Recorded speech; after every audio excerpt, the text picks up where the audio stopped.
اسلام آباد یونائیٹڈ نے PSL 9 کا ٹائٹل جیت لیا۔ فائنل میں ملتان سلطان کو سنسنی خیز مقابلے کے بعد 2 وکٹوں سے شکست۔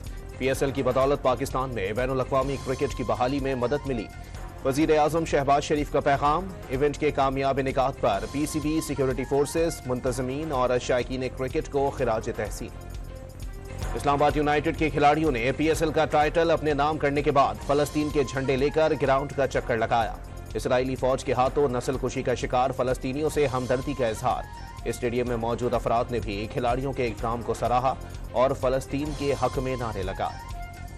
کراچی میں نورس چورنگی کے قریب سے کالعدم TTP کا دہشت گرد گرفتار دہشت گرد ولی رحمان کے قبضے سے دستی بم برآمد۔ شمالی وزیرستان میں 7 جوانوں کی شہادت میں ملوث دہشت گرد گروپوں کے تعاقب میں افغانستان کی حدود میں جوابی کارروائی۔ پاک فضائیہ نے حافظ گل بہادر گروپ کے ارکان کو نشانہ بنایا۔ افغانستان کی سلامتی اور خود مختاری کا احترام، لیکن کالعدم TTP علاقائی امن و سلامتی کے لیے خطرہ ہے۔ دفتر خارجہ پاکستان کا بیان۔ پاکستان نے شمالی وزیرستان حملے کے جواب میں افغانستان کے اندر فضائی حملے کیے۔ دہشت گردوں کے خلاف کارروائیوں میں شہریوں کو نقصان نہ پہنچے۔ امریکی محکمہ خارجہ کا بیان۔ طالبان پر افغان سرزمین سے حملے روکنے کا مطالبہ، دونوں ملکوں پر اختلافات کا حل نکالنے پر بھی زور۔ وزیر دفاع نے بانی PTI قمر باجوہ اور فیض حمید کو کالعدم TTP پاکستان لانے کا ذمہ دار قرار دے دیا۔ تینوں کو پارلیمنٹ میں بلا کر جواب دہی کی تحریک لانے کا اعلان۔ شہداء کی تصدیق منصوبہ بندی کے تحت ہونے کا دعویٰ۔ سانحہ 9 مئی کے ملزمان کو سزا دینے کے لیے آئینی ترمیم کا اشارہ دے دیا۔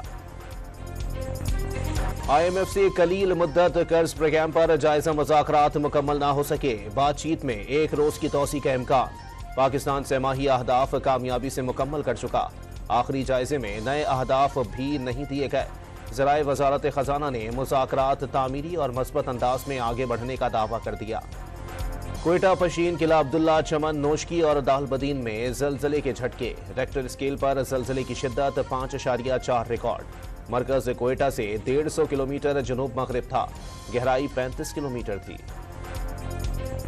اسرائیلی فوج کی رفح اور خان یونس پر بمباری، 22 فلسطینی شہید۔ اسرائیلی طیاروں نے رہائشی گھروں اور اپارٹمنٹ کو بھی نشانہ بنایا۔